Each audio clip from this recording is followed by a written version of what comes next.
Hanukkah is an incredible holiday, but if you look at it, it doesn't feel like a typical Jewish holiday. Most of our holidays are filled with us sitting in shul and davening and long meals and days off from work and tons of things to do, but Hanukkah doesn't have that. We do nothing during the day.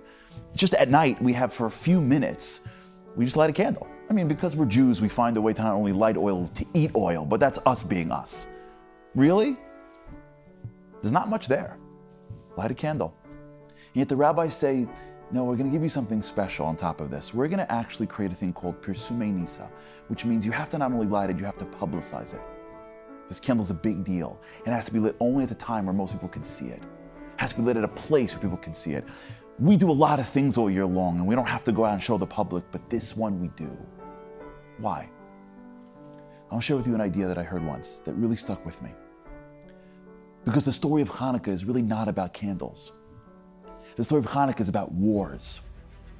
In the 160s BCE in Israel, there was a general that came in from the north named Antiochus. And he was a Greek general, a Greek king that wanted to eradicate not just Jews, but Judaism. And he engaged in a campaign to destroy us of our own religion. And by the way, he almost won. Torah, punishable by death. Bris Milah, Rosh Chodesh. You do anything Jewish, they basically kill you. So most of the Jews ran for their lives. And the ones that stayed Jewish lived in caves. And then he came to a small little cave outside the town of Modi'in, and he pulled out the leader, a Kohen named Matisyahu. And he made him, or he asked him to do the unthinkable, to sacrifice a pig on an altar, and he wouldn't. At that moment, Matisyahu and his sons engaged in a battle against the greatest army at the time. Now think about it. For us, we forget this. This is a bunch of Kohanim. These are priests. They weren't trained in battle. Didn't have swords. And they were up against the strongest army of antiquity. And it wasn't one shot. It was 3 years to push back the Greek army to reclaim the Beis HaMikdash and to be able to engage in the service again. That's the miracle. That's the story. That's Hanukkah. We almost died.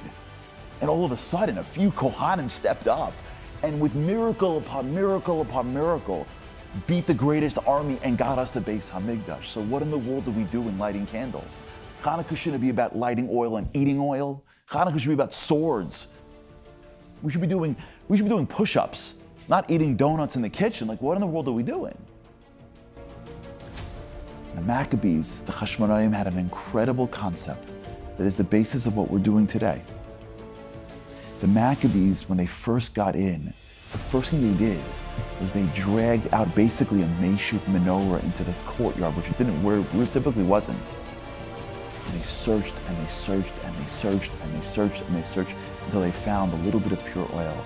And in front of an entire group of Jews that came to watch, they lit that small bit of oil. Why? They didn't have to. There's a concept called Tumah B'tzibor. They could have done it without it being pure. They could have worked on other sacrifices. They could have put the whole Beis HaMikdash back together.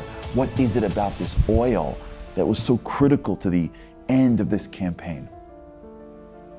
You see, oil and fire is very valuable to us. Oil represents something that is not in this world. You see, fire is the thing that we have that is the representation of spiritual. You know, when someone passes away, we light a candle.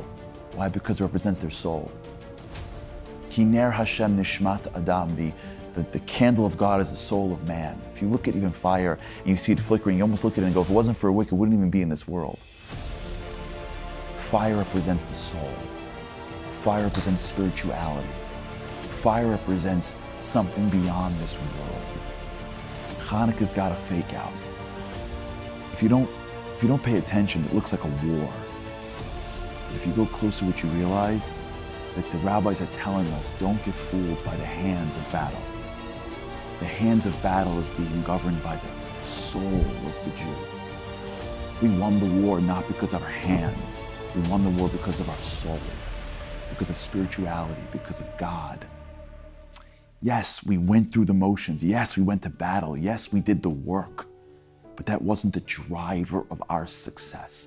The driver of our success was spirituality. So the rabbis say, listen, don't get distracted. You know what Hanukkah is?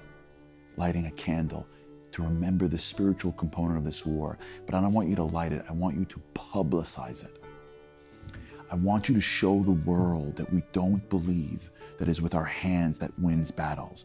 I want you to show the world that we are not the people that believe that our hands and our heads and our work is the source of our success. I want you to show the world that we believe that the core driver of our success, of our survival, of our abilities comes from our connection to the divine. That's what it means to be a light to the nations. And so in the holiday that represents the war, forget the swords, forget the shields, take out a candle, stand by the doorway, and show the world that we can fight battles and don't believe in the battles. We can fight wars and know that it is the soul, it is the God that we have, that we've been given. It is the divine connection that wins for us.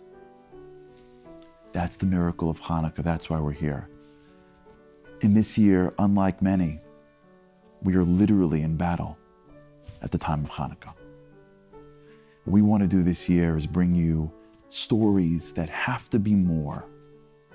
Stories of people that saw a challenge in midst of battle of war and said, I know it looks like my hands are too weak to win, but it is my soul that determines, and connected to the divine in ways they never connected before.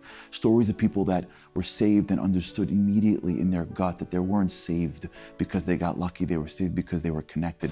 Stories of people that reached for things like tefillin and Shabbos and tzitzis and candles, and stories of people that separated challah, which is a mitzvah, and all of a sudden their desires were met. Stories of men that stood in front of the world and said Shema Yisrael and were connected to their families. Stories that seem to be on paper to be coincidence, but we both know that what drove their success was not the hands of battle.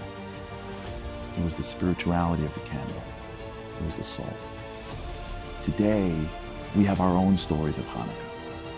And we light candles and we say, Bayamim Mahem B'Zman Hazeh. It happened then, but it's happening now. We can't let this Hanukkah pass without us stopping to realize that Hanukkah is happening around us. And maybe this year's Pirsumei mitzvah, maybe this year the command to publicize the miracle is not just, it is, but not just by putting it at the door. Maybe it's also by speaking it out to our families, by sharing, by recognizing, by seeing modern day miracles and using it as a way to connect it to the candle, to the soul, to our own relationship with the divine. So stick with us as we deliver some stories and some lessons that hopefully will bring us to a greater understanding and appreciation of just this incredible miracle of Hanukkah and how it is taking place then, it's taking place every single day of our lives.